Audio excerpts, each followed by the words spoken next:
And we are live and on time for another episode of First Strike. This is KYT with the boys, Andy and Derek.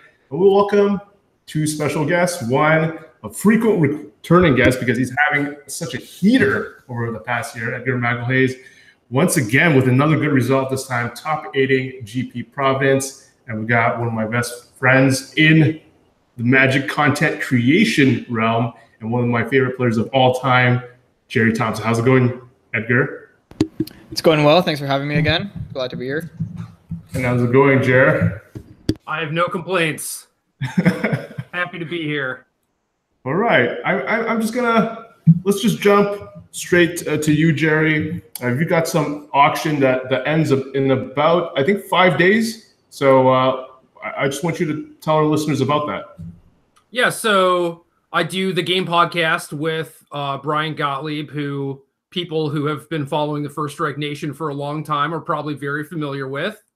And our reach has been getting bigger and bigger, and we were discussing how we could best utilize that for good. And I had done some charity auctions before, and people in our Discord had suggested it. So we put kind of a cool spin on it where we decided what we want to do, and we let the Patreons of our podcast vote on it. So it's running Sunday to Sunday, should end around 6 p.m. Pacific time.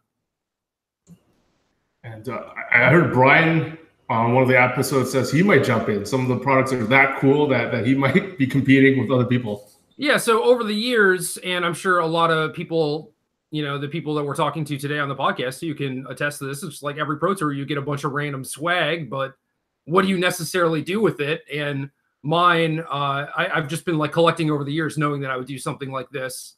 And so I have a bunch of like the Pro Tour bags and like the Pro Tour playmats that I bought while I was at the PTs and everything, a bunch of sleeves, deck boxes and stuff. And then the 25th anniversary kind of gave like this nice opportunity to collect some even cooler stuff where you have like the foil playmat that was given away or sold, I guess, at all the double GPs. And then I picked up some other swag, and Michael Majors was kind enough to donate his 25th anniversary playmat that only Wizards of the Coast R&D members got, which features just like this cool, I don't know, like new-ish versions of all the Moxes.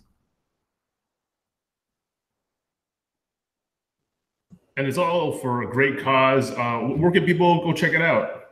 What's the quickest way? Probably just find the link on Twitter, because it's, I mean, if you search on eBay for the game podcast and like charity auction and stuff like that, you will almost certainly find it. But my Twitter has a direct link, and it's just been retweeted all over the place. So I'm pretty happy about that. But yeah, it's going to the American Foundation for Suicide Prevention, which is certainly a cause that is near and dear to me, and I'm sure many others as well. Awesome.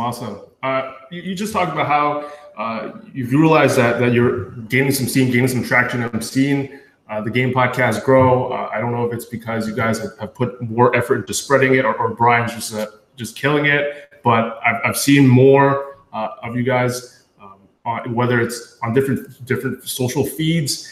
But I've always thought that you had potential to do that, Gerry, and we're seeing that other competitive players are trying to jump in. I think a few years ago, there were talks from some of my more competitive friends about starting a super competitive podcast that never really materialized. And now recently saw PV come out with one. Why do you think it's taken so long for pros to try to attack these different avenues, whether it be podcasts or even YouTube? I don't think that people are very good at figuring out ways to make money, is basically the gist of it. But I had a conversation with Sam Black about the podcast, and you know, like we're making decent money, right? So he's not one to leave the value on the table, neither is Paulo, and just the next week they had an episode out. So it sometimes it is just as simple as that. Is like you see someone else being successful in the realm and you just try and grab a piece of it. I just think you had a lot of ideas that for me, like I have similar ideas, but I just don't have the credentials or the skills to do them. Like, for example, one of the ideas you've talked about on the show that I also visualize always is a place with all the basics or like fundamentals of different formats, or just like an encyclopedia that someone can just go back to all the time, that has either timeless articles or videos or things that are constantly maintained and updated. And now we're seeing all these different types of content. I felt they would be successful. Like PV came out with this video course that no one else has up to this point has decided to do, and maybe we're going to see more of that. People have done, like Mike Flores has done an audiobook. He tried to go that route. I don't know how successful that was, but from what I hear, the PV video course is real successful. And then I don't know if you ever thought of doing something like that. I mean, I definitely have. Like, I have a bunch of half-written books, on my computer and on my phone and everything. It's just, the logistics of where am I going to post this? How am I going to monetize it? Just if someone had set that stuff up for me, I'm sure it would be easier for me to just be like, okay, well, now it's time to actually put in the work because it's going to be easy. And I think that's kind of what happened with Paulo and Spice Academy, is that there is at least one person I know behind the scenes who is responsible for actually putting that thing together.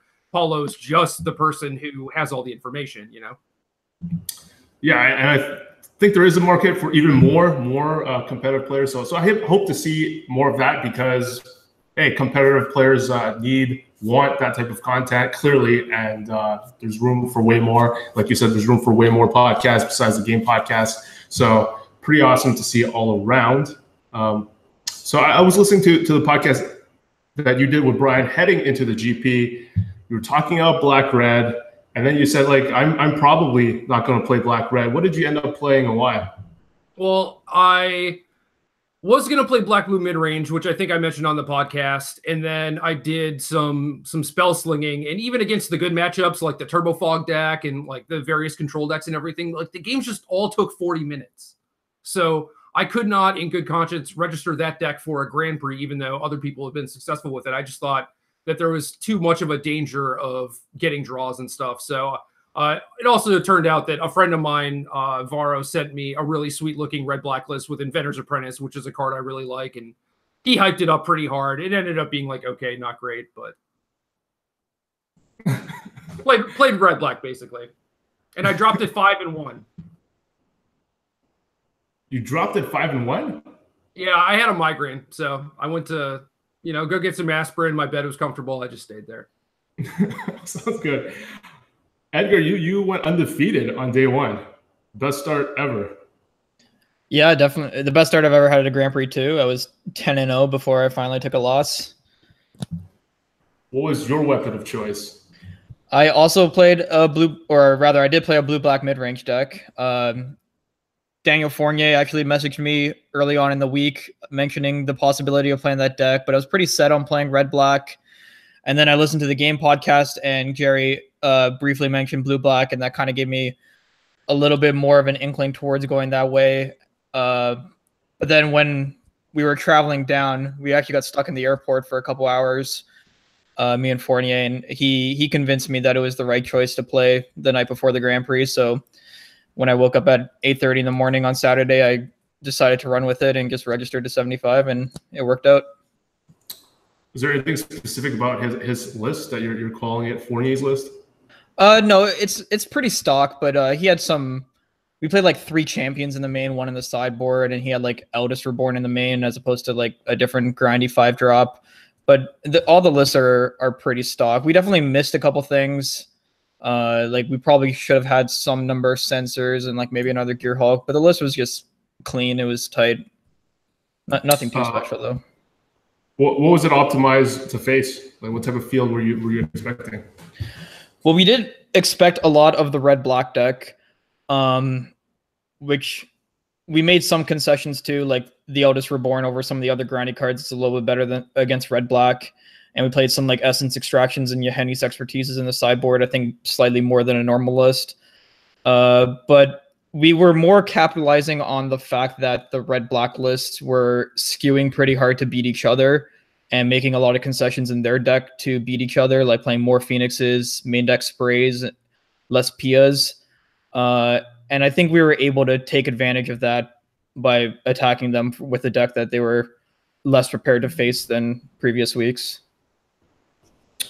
And how was the top 8? How did it go down? In the top 8, I played against Cuneo, who I beat in the Swiss in round 12, I think. And we played a close 3-game set.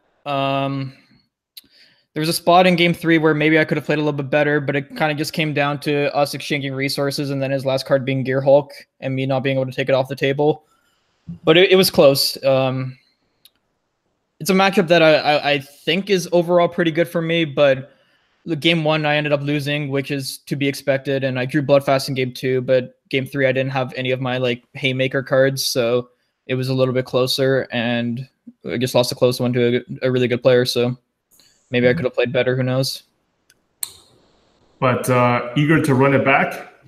No, I don't think so. I think that like I was saying, the deck was kind of capitalizing on the inbred metagame, and I used to make fun of Derek for playing blue-black mid-range when red-black was the best deck, like around Nationals time, because I thought that matchup was very good for red-black. Because I still think that it is. I think if the red-black lists are expecting the blue-black deck like they were back in Nationals and like playing like a chunk of Doomfalls and like better 4-drops for that matchup, I think the matchup's pretty favorable for them. And I think with the recent results that the blue-black deck had this weekend, like putting Benjamin made it to the finals at LA. I top 8'd in Providence and it won like 2 or 3 Nationals, I think. So I think people are playing it more on Moto, and the red black lists are gonna start respecting it again, and I think they beat up on that deck pretty easily if they want to. Derek, you've been messing out with red black. What do you think? Yeah, I was very surprised when because I saw that Edgar was 10-0, and I'm like, oh, he's doing very well with red black this week after he did very poorly in Florida last weekend.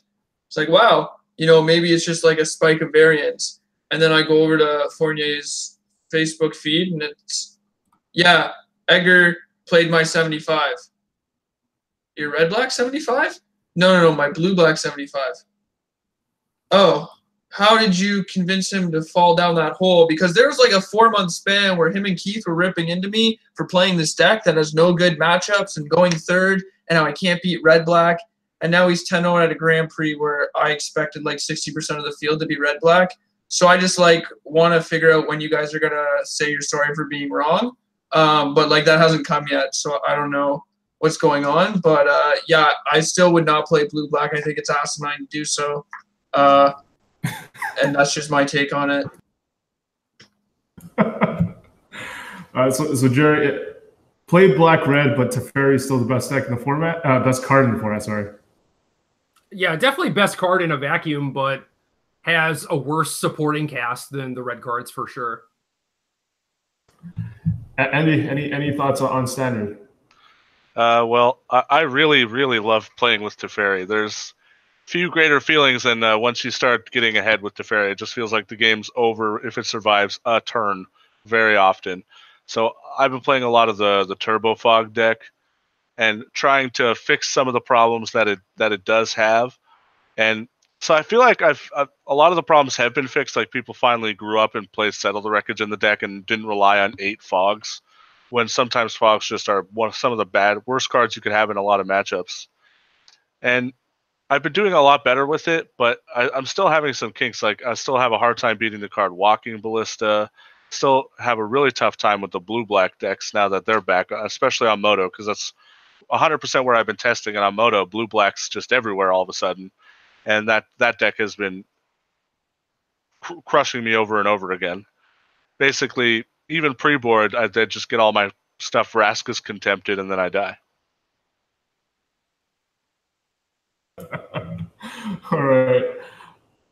Moving on from standard, I thought I think it was Cedric's idea based on how I read your article, Gerry. A cool concept with Gerry and Ced going at each other over Militia Bugler. I think it was an awesome idea. I think I'd like to see it more often, even though Cedric might be throwing you a layup to do so. Andy was also on board with Bugler very early, felt really comfortable going to 4. And I think Ced, even Andy, you thought you were on board with cutting Image and was it Reflector Mage? Yeah, those are the first 2 cards I cut in the very first iteration of the deck. And I was playing 4 week 1. And it's weird because like before the set came out, my friend told me like he thinks this card's going to be really good in humans, and I kind of looked and was like, it doesn't sound very good in humans. Doesn't seem like what it wants, and then it just ended up being. I was just completely wrong. It was just insane in humans. I think it changed. Basically, I think if humans would have a metagame where it's not that good, but now it has like it's a pretty good choice in almost any kind of metagame now because of Bugler. I think in the set piece, he's like, Gerry, can you like agree with me that anyone who cuts it for for the cards that you cut it for, Andy, are insane? So how do you feel about that, Andy? And you actually think that you're okay with playing 4 now?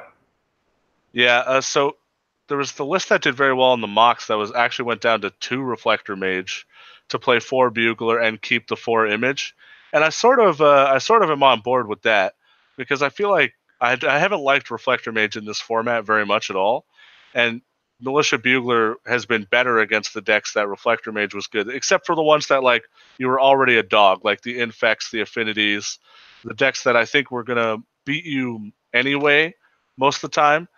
But now like the Mardus and the Juns and those kind of decks where you were trying to rely on sometimes Reflector Maging, I think just having 4 Buglers and just never running out of gas, and it's just going to end up being more important in those matchups than bouncing a guy to like get in through. Well, what do you think about that, Gerry? I mean, I mostly agree with that. I do think that in certain metagames, Bugler is just not very good, and that's kind of where we are right now, where there's just a lot of emphasis put on speed and everything. So the benefits that Bugler does provide you aren't good in every scenario, you know? And I think Cedric is probably having this case of small sample size where he just runs into like KCI every round or whatever and just, you know, doesn't want it against these turn 3 combo decks. But yeah, but so my point of view on that is like, so I'm cutting Reflector Mage in particular. Like you could argue that I could go up to 4 Thalia before doing that to add the Bugler, but I think that the cards that matter are like against those kind of decks are just like only like Thalia, Meddling Mage, and Kaito Freebooter, and at least having Militia Bugler serve as a pseudo split card between all these other cards puts you in a better position than just having a bunch of Reflector Mages still in your deck in this kind of a metagame. Yeah, you only end up down 1 image, so it's not really a big deal. Sweet. All right, on to our next topic. Lots of talk on Twitter this week, lots of discussion, more so than the usual week. And one of the big topics is people have been getting their Hall of Fame ballots, and people are discussing who they would pick. And articles and blog posts are finally coming out, which are awesome. Some of them that have come out are super awesome, going really in depth at who they would choose, and has played an influence on who I would put on my ballot as well. Gerry, I wanted you to come on because you have an insight into some of these players that no one else does. I mean, you're vouching. I don't know if you're vouching for Ken as a vote, but as a good, like, you tweeted that the reasons you liked him, and then he's like, oh, easy, he's on my ballot. So do you think Ken is a good vote for this year? It depends what your metrics are. I think a lot of people vary between like, oh, the hall should be small, I'm going to vote for like maybe 1 or 2 people every year, and that's it. And then there are people where I think I am kind of in this camp now where that's not really what the hall represents currently. So I'm just going to continue to vote for the hall as it stands now, where like people like Juza and Shota can get in because you know that they are masters, even though they might necessarily like fully have these results. So yeah, I mean, Ken is a person who I think people probably don't know a lot about, and he has like very awesome stats across the board from what I remember looking at them earlier this week. But he also just seems like a very positive influence on Magic, and he does have a pedigree as a deck builder and everything. And he has 4 Pro Tour top 8s, which if you discount the people with cheating allegations against them from this ballot, then like he's up there at the top. Yeah, he's up there at the top. So how much do you care about Pro Tour top 8s personally? Is like, are you caring about like the minimum 4 that I feel a lot of people are putting as their base minimum to get voted in? 4, especially if it's not over the course of like 60 Pro Tours like Akeda, I think is a pretty good metric. But yeah, mostly, it has to be 4 within like a specific amount of time, right? If you're top 8ing like 1 out of every 15 or 20 Pro Tours, like that's not great, but 1 out of 10 or slightly better than that, I think is pretty good. We had John Stern on last week, and he said that he's considering Heezy because of his 4 Pro Tour top 8s, but he felt like his career was too short. That's what he thought as a downside, that he had 206 pro points, that maybe he just showed excellence in too small of a time frame. What about you? I mean, it was a time frame when a lot of people were at their peak, right? So you can make a case for that, but also having a low amount of pro points doesn't necessarily matter either, because pro points were more difficult to come by. Like gold back then was 20 pro points, and it's basically 35 now. So it's like almost double. I mean, if you want to like kind of like just twist the math however you want, it's like, well, he's got like a virtual 350 pro points and the Pro Tours were harder. So like maybe if he was playing now, he'd have like 6 top 8s, and then it's just like, well, he's a slam dunk, right? Right. You can just twist your argument however you want. It's just ridiculous. Yeah, I mean, Magilton was on last week also, and he talked about how he felt recent Pro Tour top 8s are worth more. And that's why your top 8s are worth more to him. Why? Because it's just, it's harder to top 8 now, or there's more people, or players are better. I don't know about that, though. I don't know the exact reason. The usual argument is that people are a lot stronger now. And he also said that you're able to give people's deck lists, your own deck list, what you're going to play this upcoming big tournament, and you're still able to top 8. And that actually counts for something for him. So yeah, but that's because no one listens to me. No one cares, man. Like, how many people at the Pro Tour like buy my deck list before the tournament? If I was standing on the street corner handing him out for free, like a lot of people would just like, be like one of the random flyers that people give out or whatever. They just be like, yeah, thanks to you, crumple it up, throw it in the trash. Just be like, have you let Jerry Thompson into your life this evening? Yeah. No, not today. Please, sir, let him into your life. I mean, yeah, that is kind of true. I was, I think it was for national MTG, for Canadian nationals. I was in a hotel room. I was just planning to do coverage, and I was in a room with other people that were considering playing red black. And then you had just posted your list on your Patreon, which I'm a proud patron of. And I'm like, hey, Jerry just posted their list, and they just looked at it and went. So maybe they're not. Maybe what you're saying is right, Jerry. But is there anyone on this list that you think deserves to be that people just don't know too much about? Maybe like some of the older players that were not voted in the last couple of times. I mean, I have stories for basically all these folks. Like, I don't know, what kind of dirt do you want? Let's not start with. We want all of it. Up in Canada, we love drama. Give it to us. I don't believe you. Oh, come on. We can't lie legally. It's against the law for Canadians to lie. 100%. We love it. I don't involve myself into much drama. What about some good stuff first? Like Justin Gerry, I think it's someone that the current crop of players, or not necessarily players, but content producers might not know too much about. Is there a case to be made for him with 3 Pro Tour top 8s, 1 win, and yeah? Well, what do I say here? His numbers are definitely very, very good. I do think that he is very good. I was playing a little bit back then, but his career kind of ended like right as I started going to things. So I didn't have a whole lot of personal interaction with him. It always seemed like he was the person who was kind of in like Rob Doherty, Darwin Castle's shadow as far as like YMG is concerned. But it's like, if you actually look at the numbers, like his stats are just better basically on all metrics than the other YMG guys. He just didn't have as many top 8s over like a longer period. That said, I don't know exactly how clean all the YMG guys were. I've heard stories, but it's like basically impossible to figure out if they're true or not. And this is not me saying that like, oh, they're all like savage cheaters or whatever. It's just like, I have heard a lot of stories. Some are true, some are not. It is impossible for me to figure out which at this point. So I have no idea.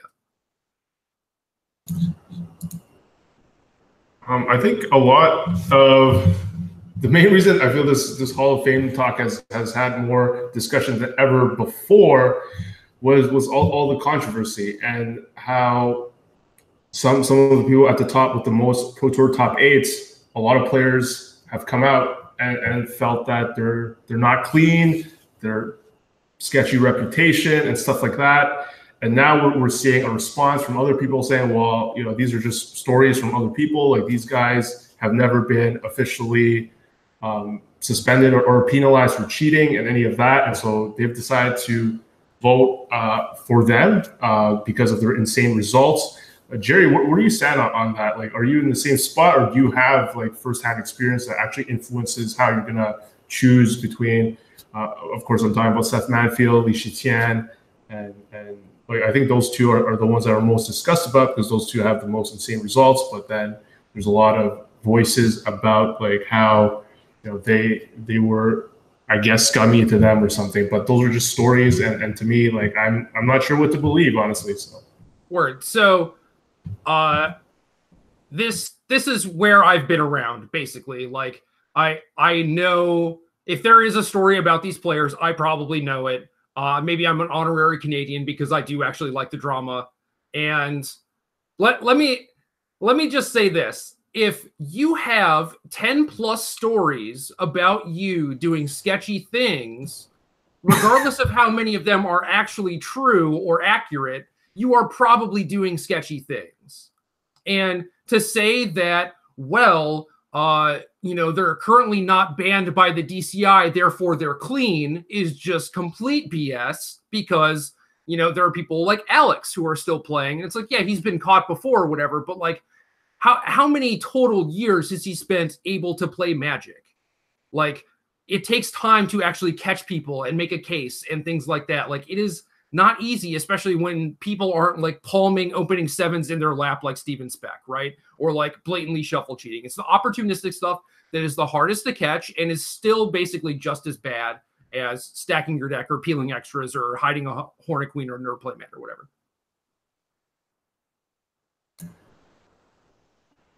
Oh, now I'm back to not knowing what to do. No, okay, so the last 2 Hall of Fames have been Raptor, Juza, Owen, Yuya. Of the 5 of us here, how many stories can we think of or remember that were told about anything sketchy involving those 4 players? Not that I remember. No. Literally 0 from what I've heard. With 4 people. That's Hall of Fame, right? That means these players are clean. They have been clean for forever. If you are clean, there will be literally 0 stories about you. The end.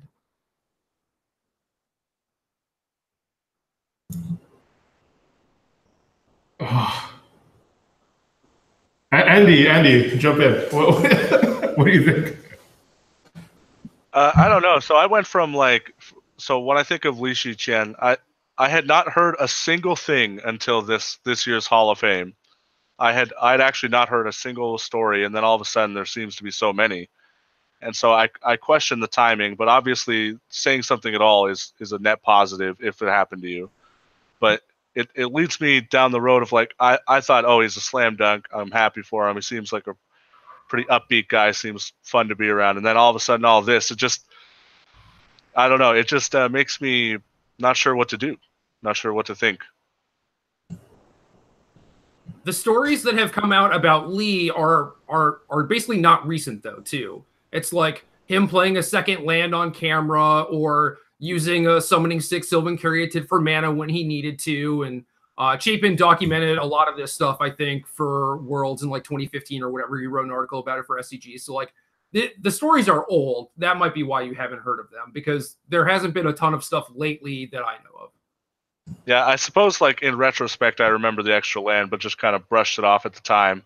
And now that everything's like all of the stories from like a story a year are all culminating right now. And so now it just feels like so much out of nowhere, even though it's been sort of happening the whole time, I guess. Derek, you've heard a lot of stories. Yeah, the extra land thing. There was the Caryatid thing. There's something else at that PT. I think that was the one where they built the deck around that combo with the 1-mana blue spell. You like tap it and return it. Oh, Jeskai Ascendancy. There's something else in one of those matches. I don't remember if it was the extra land thing or not, but there was a couple things I remember hearing about him, because that was his 4th PT top 8 or his 5th. And I was like, wow, that's a lot. Who is this guy? And it's like, he's only been on the PT for 7 years. It's like, oh, you go back and you look at a bunch of stuff about him, and it's like, yeah, there's stories about him. And I don't know if it's because like he's been flying under the radar, but like 5 PT top 8s is a lot. It's obviously something that people would just not auto vote him in, right? Because you have to be some amount of sketchy, or there has to be something wrong for people to just be like, oh, this guy's a shoo-in on 5, right?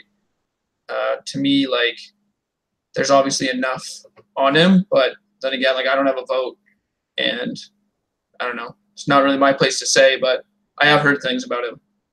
It is awkward for me to have people just be like, no, like, you know, he just made mistakes. They're all accidents, even though they all ended up in his favor. But then in the same breath, they're just like, oh man, he's like so good at Magic and he deserves to be in the Hall because like he's a modern master and like all this stuff. And it's like, are you truly a master of the game if you are continually making mistakes with like your own combo decks that you're supposed to be a master of? You know, like a lot of this stuff doesn't add up, especially when you look at like the people who are retweeting the defenses of him, and it's all like Dazani, Saito, like all these other people that have allegations against them as well. It's just, I don't know, man. It's not a good look.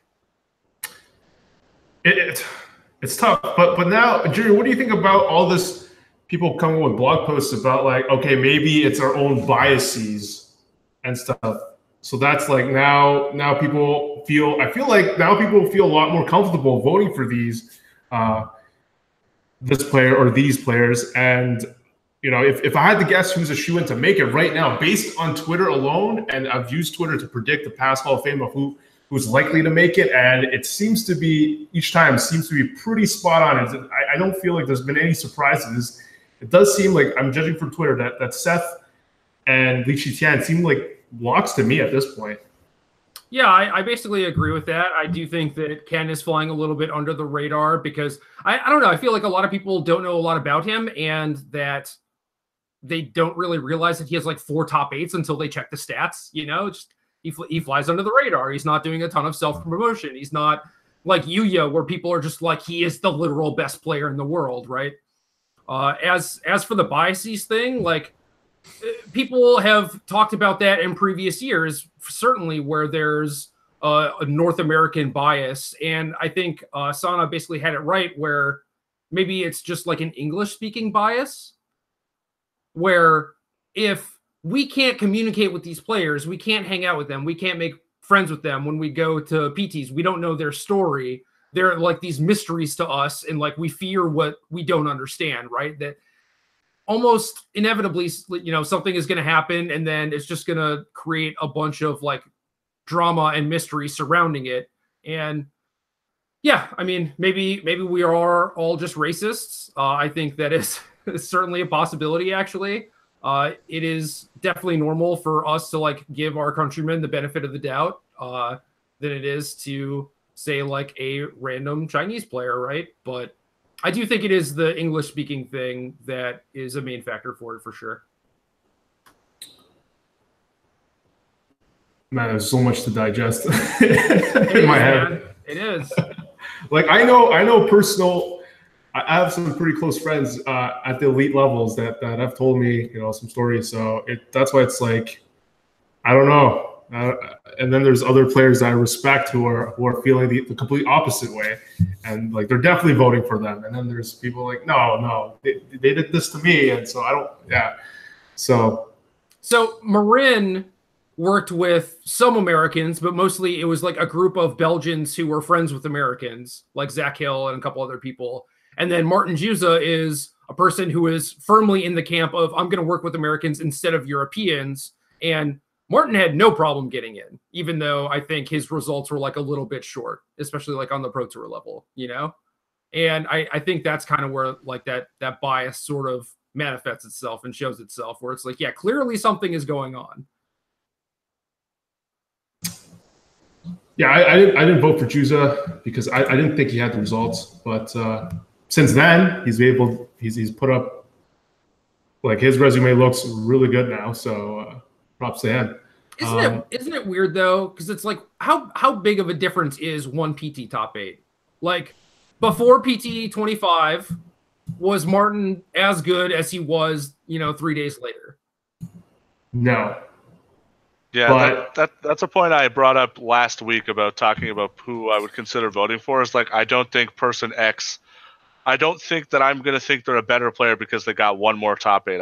I'm still just going to think they're insane, but now like they got to realize it a bit more, and everyone else gets to realize it a bit more.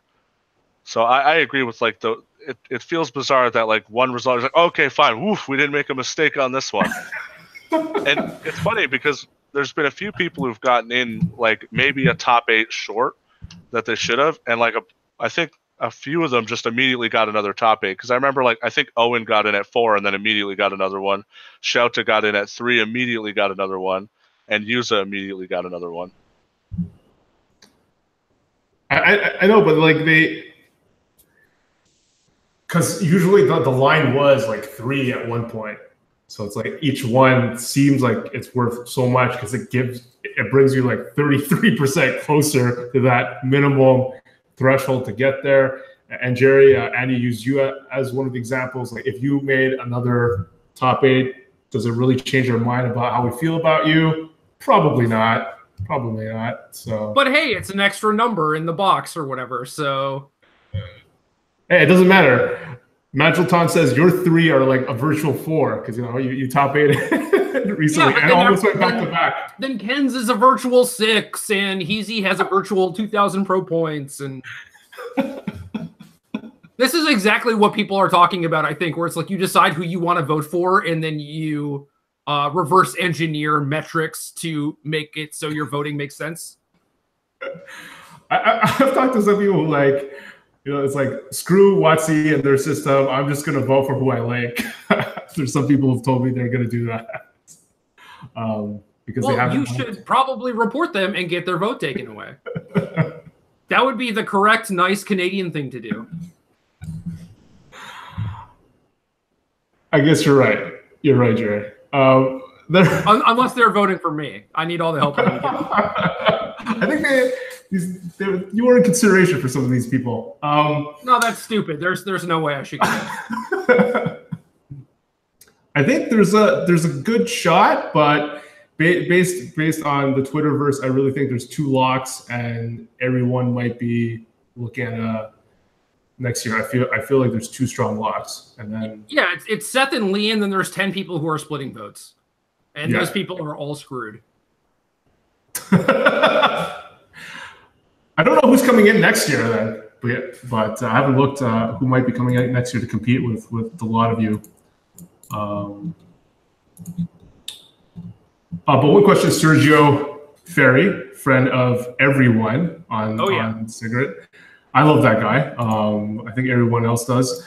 And he asked something that BBD actually asked in his thing. My thoughts on the MTG Hall of Fame, one of his questions you wanted to address was, why do community members without strong ties to competitive play have votes?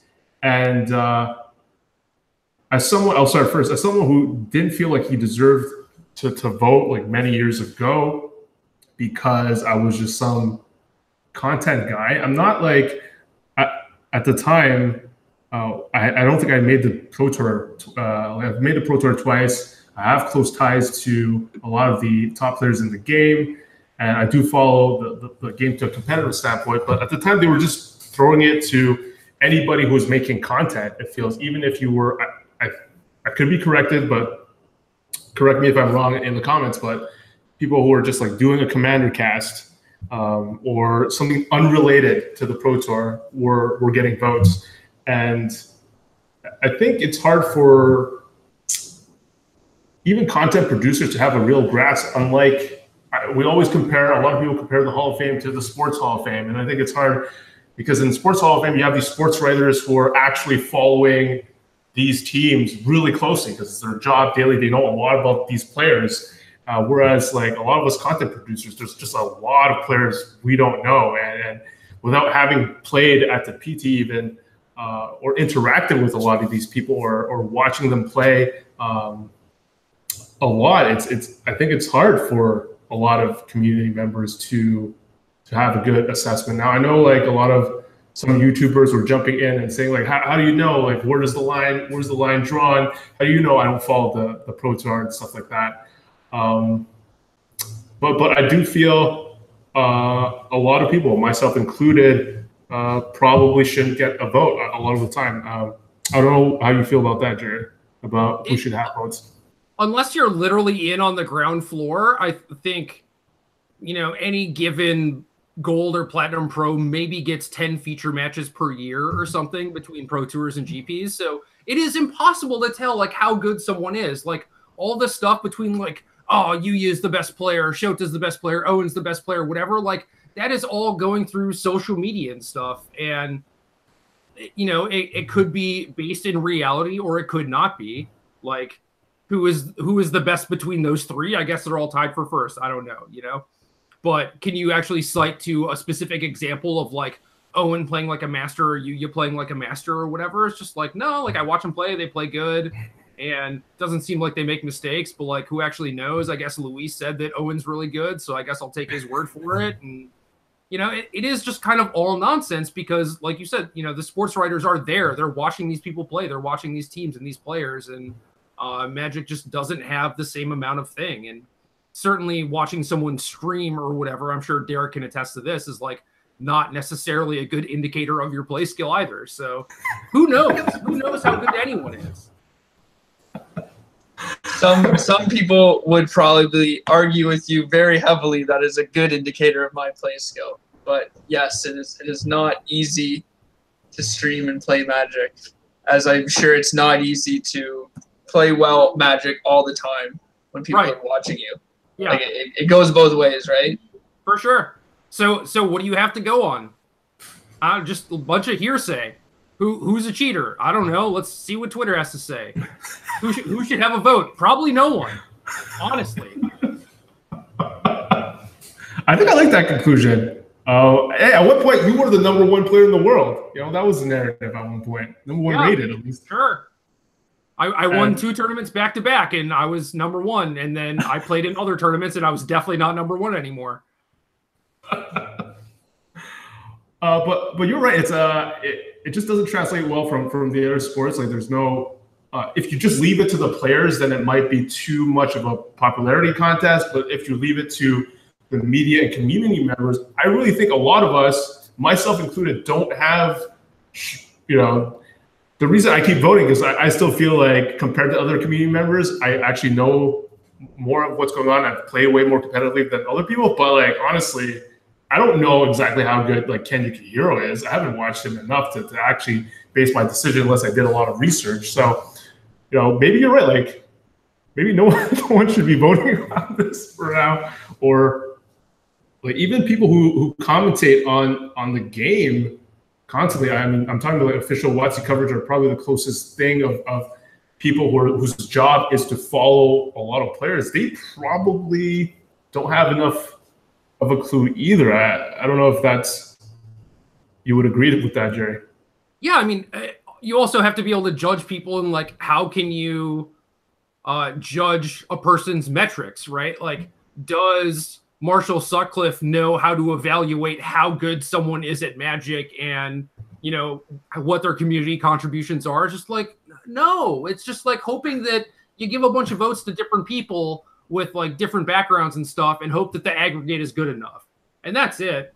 And it's not science or whatever. It kind of works, you know. It's not like, I don't know, someone with like one PT top 8 gets in every year or whatever. Like, it mostly works. Yeah, I guess you're right. In the end, it's what we have. We're gonna wrap up this talk of. I wanted your quick thoughts on Pakula. Do you value like these outside contributions to the game enough to vote them in, or have you usually not had them on your ballot? I think I've flip-flopped like every year, honestly. I don't know. Like, if the hall is supposed to be just about like skill, which it kind of is. Like, there's some history there. It's like, you know, Willie Adel has helped build his community, and like Saito did the same, and that's, you know, partly why he got voted in the first time and everything. Then yeah, I mean, like, Chris should definitely get some extra points, and the fact that he has been very close a bunch of different years, it's just like, well, clearly, you know, a lot of other people think the same way, that he should be in there. And now with the restrictions for how you get in, like, you need 60% of the vote instead of 40, and it's harder to stay on the ballot and all this stuff. Now it's like, well, it's less likely that he's going to get in. Does that mean that I should be more likely to vote for him or whatever, just to kind of like counterbalance that? It's kind of stupid. I mean, ultimately at the end of it, I think that he should be in. So I don't know. I think when I was looking today, I had like 4 votes that I was pretty happy about, and then Chris will probably be my 5th. But who knows? Everything could change. Like, there could be 10 more cheating allegations coming out tomorrow or whatever. But then followed by, hey, you're just biased post. So I think that was going to counter that. Edgar, let's. Do you have any horses in the? Have you followed the game enough to have any horses in this HOF discussion? Yeah, I read a lot of Twitter, so I'd probably just echo chamber a lot of the stuff that I would see on there. But I do think that the Hall of Fame is a bit of an old boys club, and that I actually think that the community members, I don't know exactly, and Gerry said something about like people like the Marshalls of the world, like maybe not knowing enough to make an informed vote. But personally, I think that kind of balances the issue a little bit and makes it less of a popularity contest, to say it bluntly. Doesn't it make it more of a popularity contest though? I don't know. I feel like that maybe I'm wrong, but I feel like most of the community member votes would have less of a bias towards like, oh, I like tested with this person for 4 years, I want them to be in the Hall of Fame type thing. But maybe I'm wrong about that. I'm not sure. Yeah, I mean, it might not be, oh, I worked with this person and they were funny, or they let me make fun of them or whatever. It could just be like, oh, this person like plays basketball with me, you know? Right. Yeah. Yeah, I think Marshall is a specifically bad example. But like maybe somebody on the coverage team who doesn't work so closely with the players or doesn't play basketball with them, like maybe they could give a more, objectively unbiased outlook towards the whole thing. But then again, like there's a lot of factors that go into it also, and it's the whole thing of like, what do you decide as skill? Is it just PT top 8s? Is it GP top 8s? Is it consistency over years? Is it conversion rate of PTs played to PTs top 8'd? Is it community helping? Is it whatever, right? I don't know. It's obviously very, very complicated. Yeah, I think it is, you know, the traditional way to do it is you pick who you want to vote for, and then you just decide which metrics of those are important to you so that you can justify your voting. I think, yeah, the chat mentioned how like having the media members, like content members like me might be more objective about it. But I also feel the danger of that is that a lot of these people are just following the Twitter popular votes. I think a lot of these content producers are going to do that.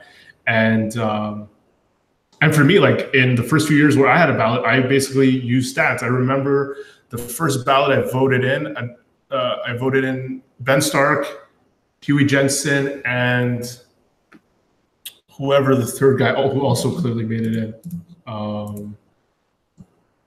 Did that long? Wasn't it Luis? Was it Luis? I think that the slam dunk year. It could have been. Man, was it that long ago?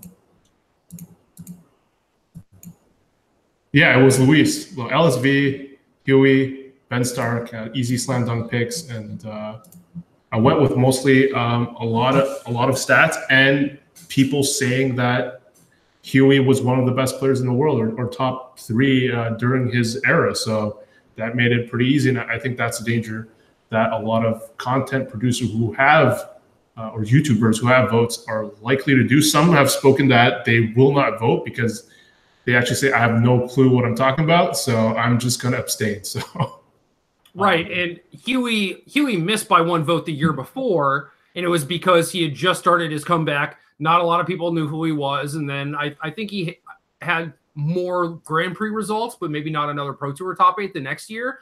But it was like enough hype had built up around him and enough people had talked about him.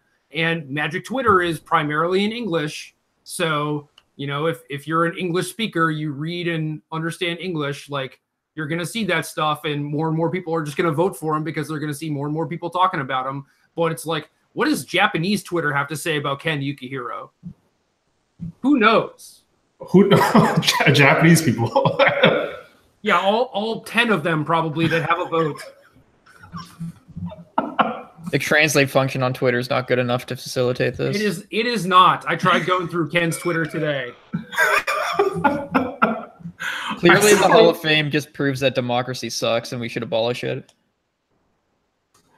I still remember, Gerry, one of the first times you ever mentioned me, which was 8 years ago, was when I actually tried to translate a lot of Japanese deck lists. And we're talking about when the internet was not, like, there was no Reddit, there was no, like, mtghof. Like, I had to go digging and try to translate, and actually met up with Kenji Samura online, chatted with him. Like, there was a lot of deciphering and effort going on for me to figure out what the Japanese were playing over there. So, and I don't think it's been any easier since, even if we've advanced in other ways here. All right, we're gonna wrap the Hall of Fame topic and just move on to the whole Alex Bertoncini. Just a few comments on that. Fun. Hall of Fame. So, Edgar, when you go to compete at a GP, are you worried about cheaters? I mean, yes. I might not be as vigilant as I should be, and nobody is, and it's shitty that it's something that exists. Obviously, Magic tournaments would be better without them, and having them exist does create an imbalance, which is poor. So yeah, it is an issue in general for sure. It was cool to see Ari Lax post a bunch of what he feels would be minimal fixes, and I think besides him, that there have been talk of more harsh. I think a lot of players want more harsh penalties, or for him to be banned immediately right now, because there's no upside to having him keep playing. Gerry, is that how you feel? Yes, absolutely. Should I expand on that at all? Is it necessary? I mean, I love hearing you talk, so please. Cheating is theft. It is stealing, straight up. Either you are stealing equity from your opponents, or you're stealing their love of the game, or whatever. If you sit down and play against Alex, you know he's a cheater, then you are stressed, you're anxious. You have to go through all of this crap that you shouldn't have to do just in order to try and play this fun thing that you wanted to do, right? It no longer becomes fun. BBD was spot on, where it was just like, you know, they banned people for making others feel like, you know, unsafe and unwelcome and all that. It's just like having cheaters be around is just as bad. Andy. Oh, I absolutely agree. We've talked about cheaters on the cast before, and honestly, I was on the ban them forever, like the second time for sure, and the first time, I don't know, maybe ban them forever, but let them have a probation of some sort. Like, because if you get banned for cheating, they had done a case essentially on you, whether or not that case was enough, like for you to feel like it's worth like the fail safe of like people who get banned who don't deserve it. But I don't know how often that happens. I'm not too worried about that. I'm more worried about the cheaters who just get to keep playing. And I'm really interested to see what Derek has to say because he loves cheaters. Oh, God. I don't love cheaters. I just am very anti. There's this huge sort of snowball effect that Twitter has and the internet has with victimizing these people. And I don't like that methodology. I think if Alex specifically found a way to either repay or do something to like basically repay what he stole and took from those people and apologize and all these things, then he should be allowed to play. Other than that, like, I don't think he should be allowed to play, but obviously, like, Wizard just hasn't banned him yet, so forever. Obviously, I don't think that's a very common take. I think most people think, like, if you steal or cheat twice, you should just be out of the game once even. I'm probably a lot more lenient when it comes to that, but that might just be me being naive. I don't know. That's all well and good, but he does not care about doing any of that. He is. Oh, I completely understand. Like, it's not in his range to do that. I completely understand that people who lie and cheat in the first place that's not on their agenda, right? They're just trying to get whatever they can out of it. But I think that, like, in my perfect world, in order for him to keep playing, he should have to do something like that in order for him to keep playing. But yeah, that's not going to happen. You want him to incur some cost rather than just time off. I want him to take some sort of punishment that isn't just a slap on the wrist that Wizards would already give him. Which, sure. to me, like, people on the internet are very quick to say he should just be banned. But I think that we should maybe talk about something else. But obviously, it's all the same thing when you look at it from afar, right? He shouldn't be playing until X happens, or he shouldn't be playing, right? I mean, he's not going to come up with 50K, and he's definitely not going to part with that out of the goodness of his heart. Oh. So just get him out. Why is he here? No, I agree.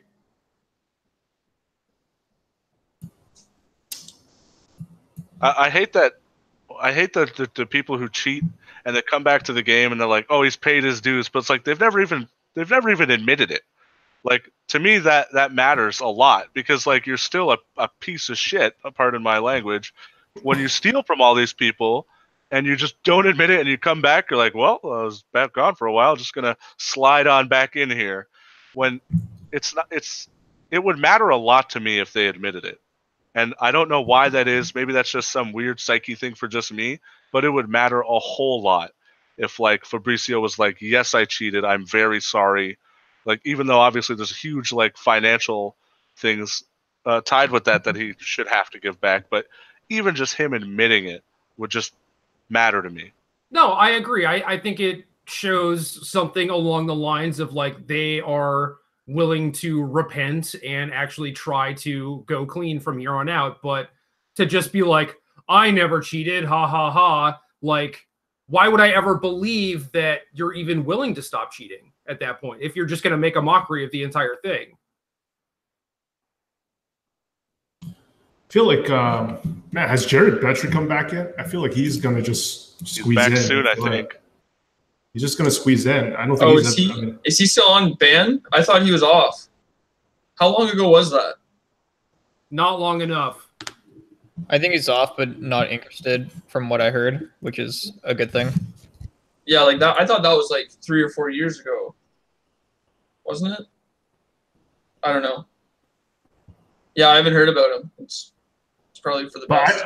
But I could see him just like, whoop, going back in and start playing again. So yeah, it would just be nice. It would just be nice if they admitted their mistakes and at least put up the illusion that they're attempting to change or that there is something for them to change from. Not just like, well, I'm back to Magic, going to play just the same clean way I always played, but got banned by accident.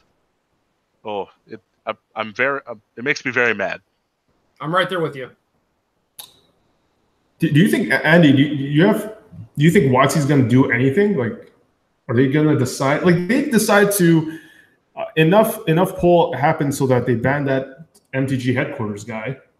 Yeah, so the banning the headquarters guy is what gives me an ounce of faith, or maybe half an ounce of faith, that WotC will do the right thing and just ban Alex for making people uncomfortable at tournaments every single time he's there, no matter what. There's no benefit to the game outside of Alex himself or maybe his close friends to having him there, and that is far outweighed by the effect it has to everyone else in the tournament hall.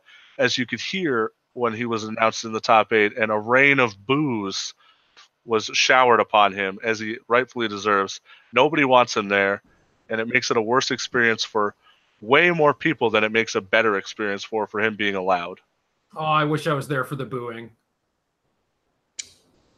But I imagine he just doesn't care. No, he eats it up for sure. Did you see his top 8 profile? Yeah, turned over a new leaf, blah, blah, blah.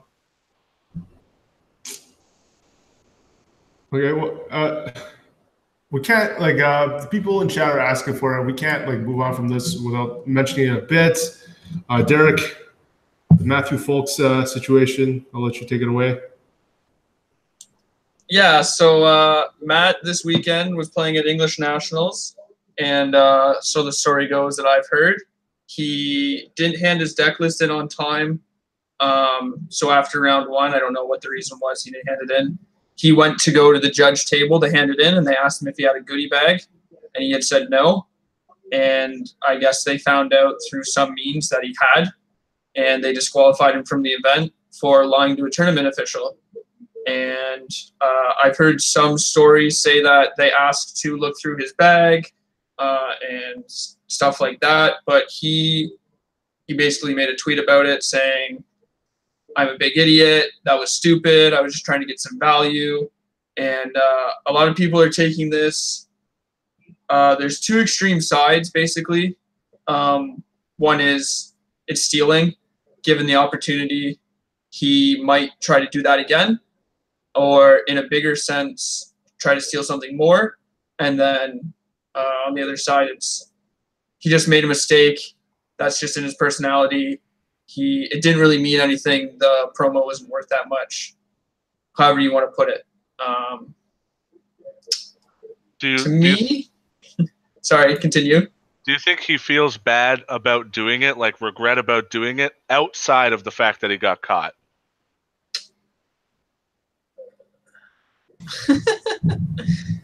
No, I don't think so. I think so. From what I know about Matt, is he loves value, and I've heard him say the phrase, "You got to try," and I think it's within his range to try that. And if he got away with it, he would be almost bragging about it. And to me, I don't like to pass too much judgment on this sort of thing, but there's facts of the matter. And what he did was scummy and bad, and you can paint it however you want. Yeah. His tweet was notably lacking an apology. Mm-hmm. It was, "I did this dumb thing. Ha ha." Yeah. Yeah. Like, I don't know. I'm friends with Matt. I like to say I'm friends with Matt, but personally, it's hard for me to be friends with him right now during a time like this, because a lot of people are coming for him, and it's not a good look, and it's very hard to stand up for your friends, I think, when they're doing bad things. Where if it was somebody I didn't know did that, I would probably throw them under the bus. And it's sort of like a check. It's like, what? How do we evaluate this, right?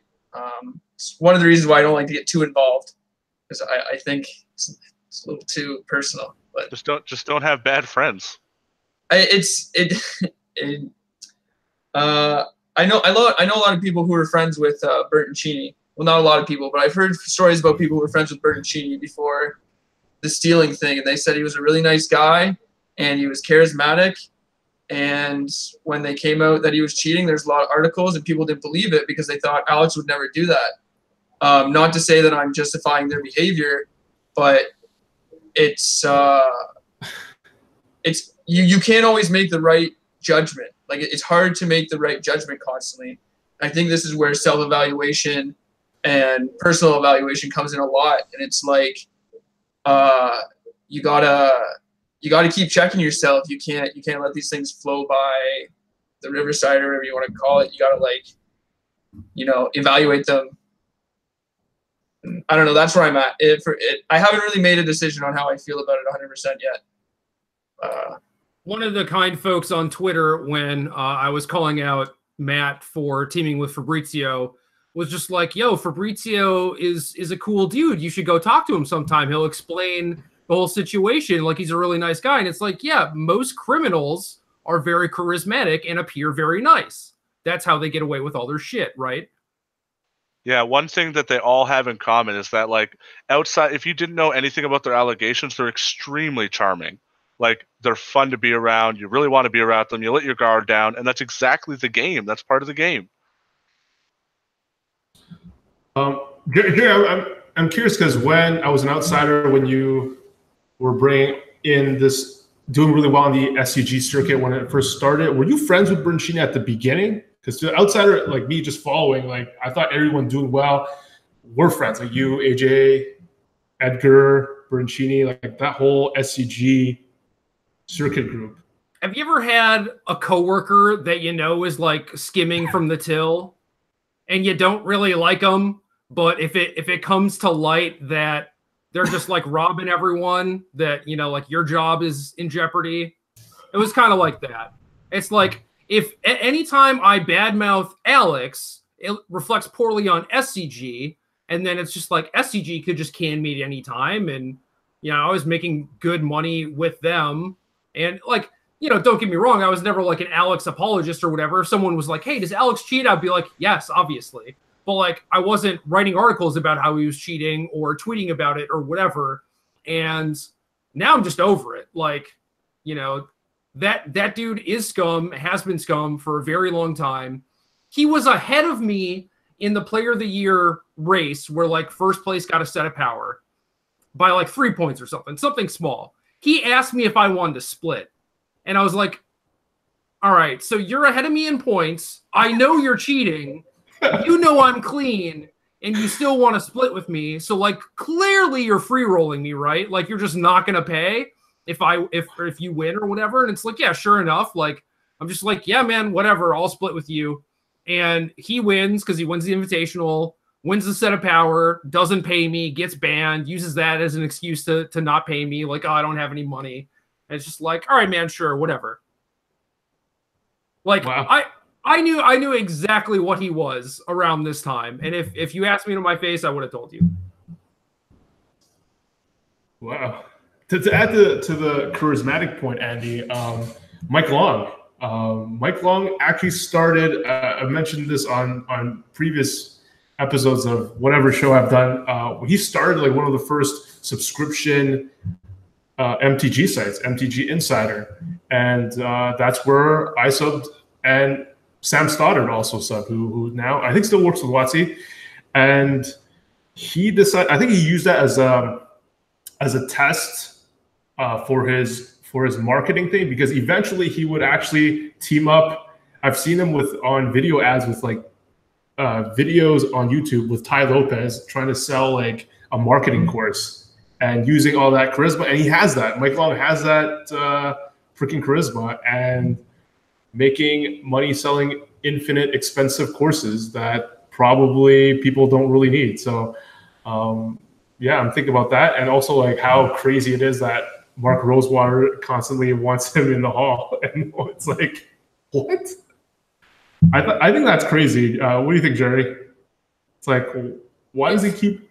It's complete absurdity. If you want to talk about like, oh, Mike Long was important to the history of the game, even though he very easily could have just not existed, that's fine. Don't put him in the Hall of Fame where he gets Pro Tour invites. What? Why would you want him to play current Pro Tours? Yeah, it doesn't make any sense. Also, yeah, can we just forget that dude? Can we just never mention his name again? I'd be fine with that. I'm down with that. Yeah, reading that whole thing, it's so bizarre because Morrow just loves Magic so much, and he has this horrible take on what the Hall of Fame means to him, and it's so far away from everyone else's. I just can't believe that Twitter is free. Every day I wake up, I'm like, man, what am I going to do today? Load up Twitter on my phone. I'm like, oh, we're in for a good one today, boys. And I go on this nice little read and railroad down these little rabbit holes of Twitter threads on hot takes that people have, and people respond to it with 100% like seriousness, and they're like, bro, what are you doing? Somebody's wrong on the internet. So good. It's my favorite thing about Twitter. Oh my god, I can't believe we don't have to pay for it. I just can't believe it. We see all these like every time, and Matt's apology, half apology, like whatever. He said like really stirred Cedric up, and I really want people to check out Cedric's Facebook blog because it was awesome. I enjoyed reading it, and really understood where he came from. And so people who don't follow him definitely follow him and read that. And then there's always these tweets about, I don't know, to me, I guess I follow the right people, or I just stay away from the negative noise, because there's a lot of people, oh man, Magic is still positive. It's not all doom and gloom. And I've never felt it was doom and gloom. So I just stay away and follow the right people and converse with the right people. So nah, you're just a positive dude. I've been safe from it from like 2010. And I joined Twitter way before any of you guys, most of you. Okay, let's wrap it up with Gerry. You're coming. Are you still coming to Montreal for DreamHack? Yeah, man. Right. If you need a place, I mean, I just moved in. I do. You can come in. So tell us what you're going to do. I saw you tweet at Justin Wong, and I'm obviously a fan because of Evo and stuff like that. So what are you coming down to DreamHack for? What's your goal? I've been, well, when did this happen? Maybe like GP Nashville or something. Josh Cho got me into Hearthstone. And after playing with like the crappy pre-con decks for a while, it was like, all right, I'm either going to quit this game or spend $500, right? And naturally, I spent the $500, built some real decks, went super deep on the game. And since then, I've basically gone super deep on like every other reasonable card game that has existed. And Shadowverse is basically the only one that I play almost every day.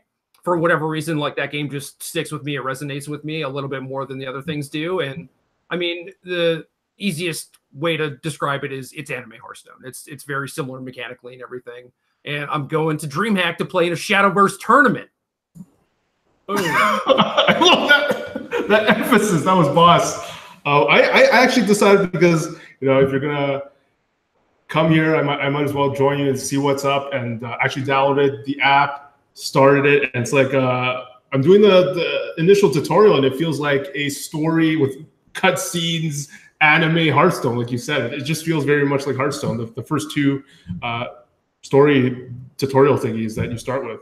Yeah, just wait until you get past that. Like, if they've given you like your mountain of free packs yet, or no, I haven't gotten there yet. You'll get at least like 50 or 60 free packs. Like, definitely when you start, you can like disenchant your entire collection and build a tier 1 deck. Like, it is really good. And right now they have promotions going on because they just came out with like a mini card set, and they just hit 19 million downloads. So it's like every day you're just getting like new stuff. Like, the game is super generous, so it's basically free to check out. Like, it is awesome.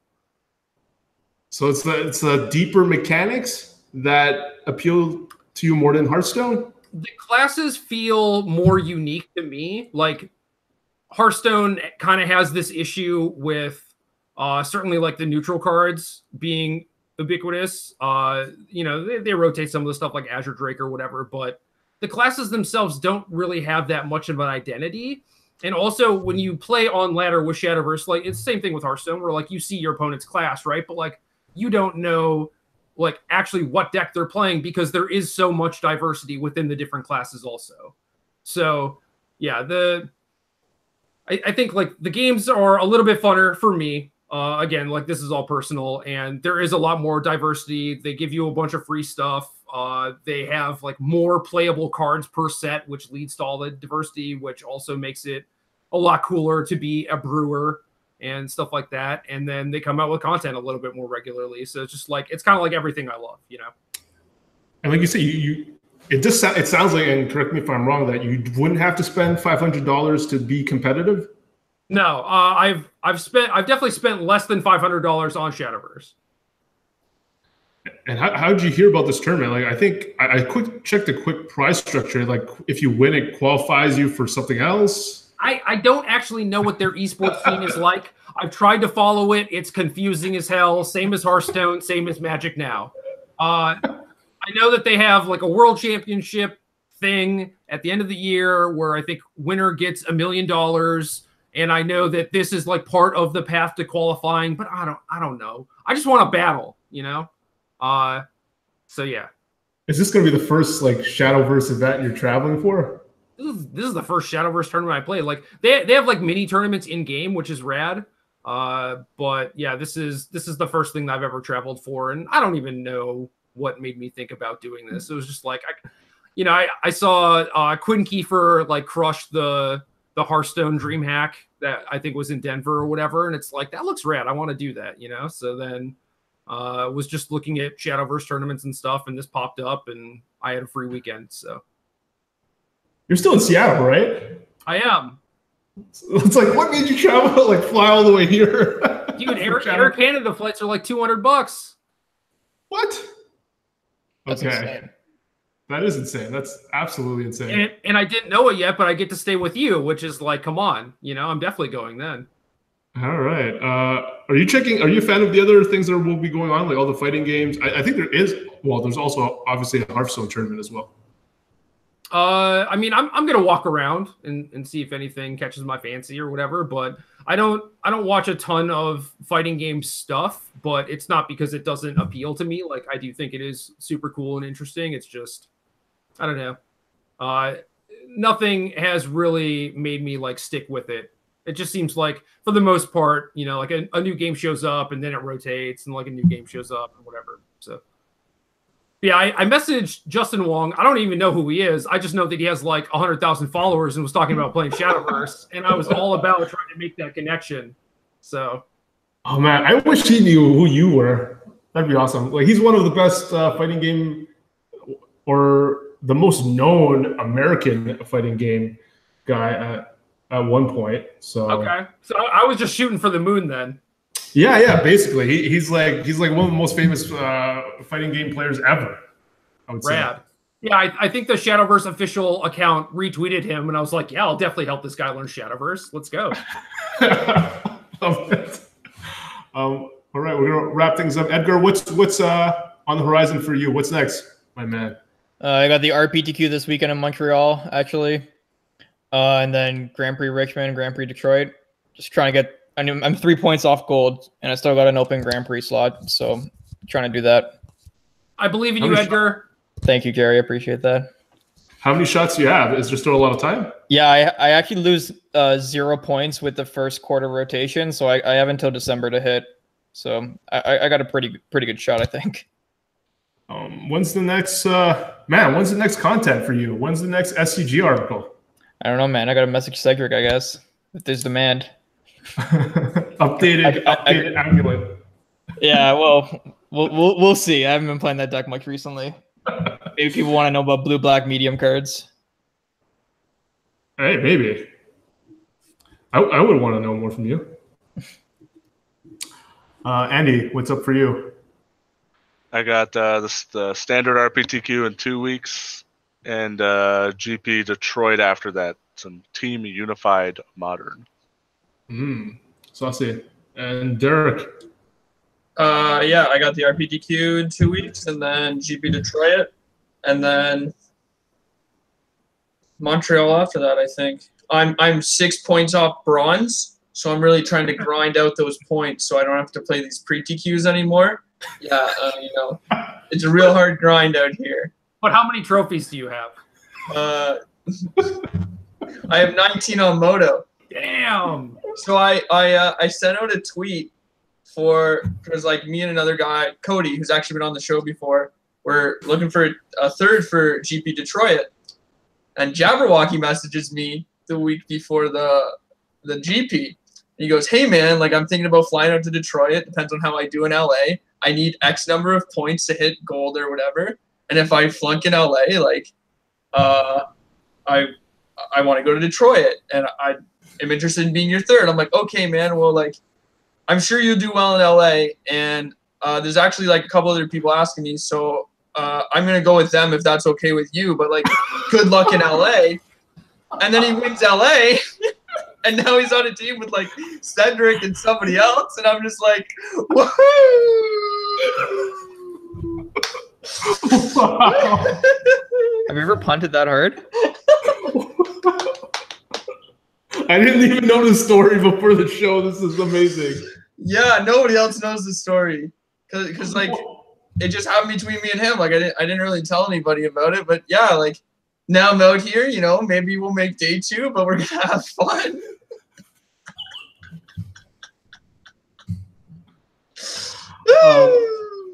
Darren, you've been busy since the PT, so we haven't had you on. What does coverage call you now?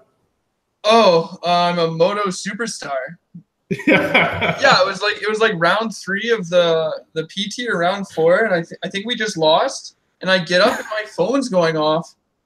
I have like 4 different people sending me the message, MTGO superstar in quotes. I'm like, what are you talking about? And they're like, oh, they name dropped you while they were talking about Dave Rude and called you an MTGO superstar. And I'm like, me? Like, do they know like all I do is play Moto? I don't know if that makes me a superstar. Like, well, this is my claim to fame. Yeah, and then Jabberwocky wins the GP, and I mean, like, he only has 18 trophies on Moto, so like technically we're tied, but I have more trophies, so that's all that matters. Well, he has the real life one to tie you, right? Yeah, but it's only 1 trophy, right? Yeah. I mean, he actually didn't even get his trophy because they accidentally sent it to Providence. So. Oh, see? Well, I'm up for technically like another probably like week or so. So yeah. All right. As for me, nothing on the horizon. Busy. I didn't post it on Facebook, Gerry. So I don't know. Like, I got married. That's why I moved in with my wife here and a new place. Nice. And have taken it easy on the competitive front, but we'll be putting in the grind and checking out any free time. I'm going to be checking out Shadowverse and playing a lot. I've been playing a lot of Red 7, which is a card game that I'm starting to fall in love with. Just those simple card games like Love Letter, if you guys have played mini card games like that. And so, yeah, focusing on Shadowverse. Shouts to Phil Sams, who's excited to see me and you, Gerry, at GP Montreal. He's going to be flying here as well to check out DreamHack. Anything, and last but not least, you, Gerry, what's new besides plugging the game podcast, which I still think is the best competitive podcast on the planet, and anyone who competes in Magic wants to compete at the highest level, or even at the GP level, at the FNM level, would be best to check out your pod. My #1 recommendation. Edgar started listening to it, and he just immediately top 8'd a Grand Prix with an unplayable deck. So it's got to be good, right? To be fair, I listened to it from the beginning, but I joined the Discord 4 days ago, and immediately paying dividends.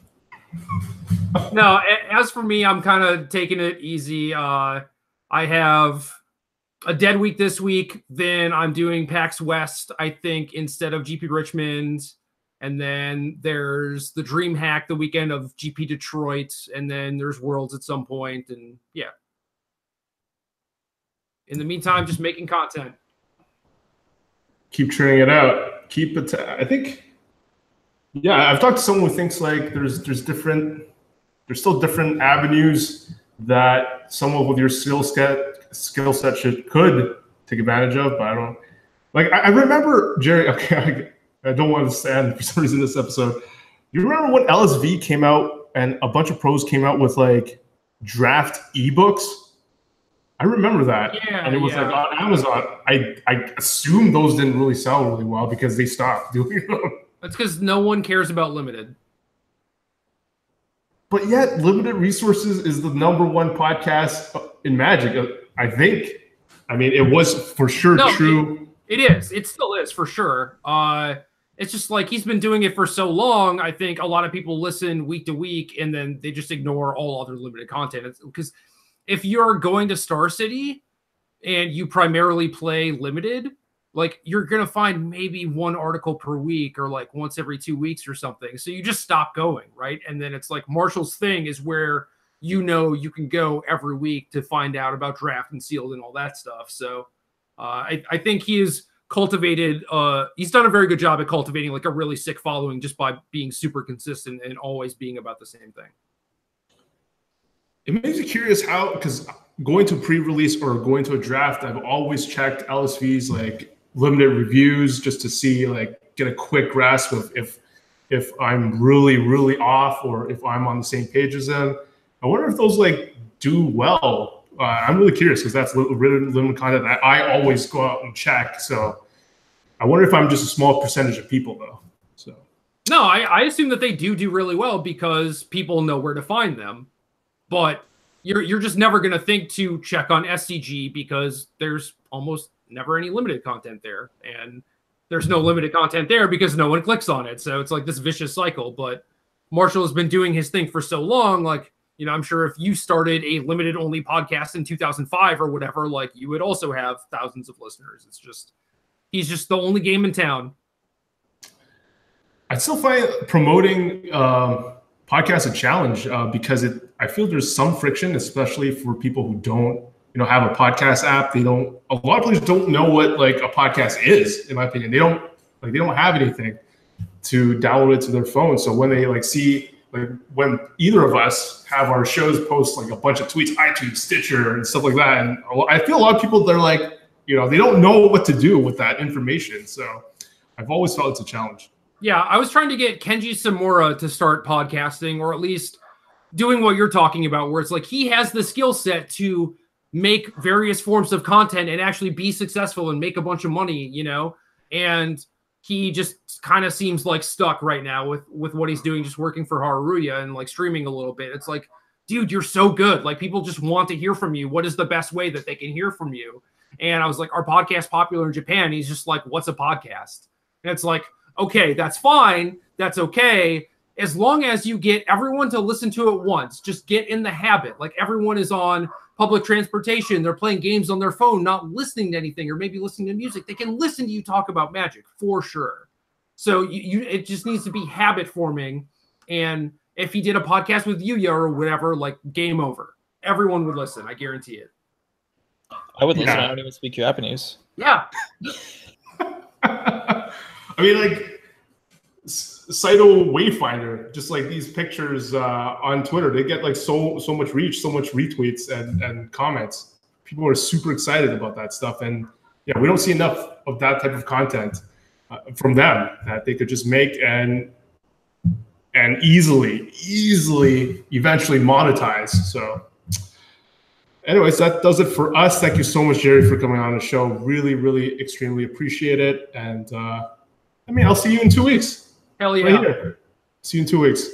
As for Andy, Edgar, Gerry, Derek, and myself, thank you for joining us. If you're watching us live, give the YouTube channel a thumbs up. Check out our Patreon at patreon.com/firststrike.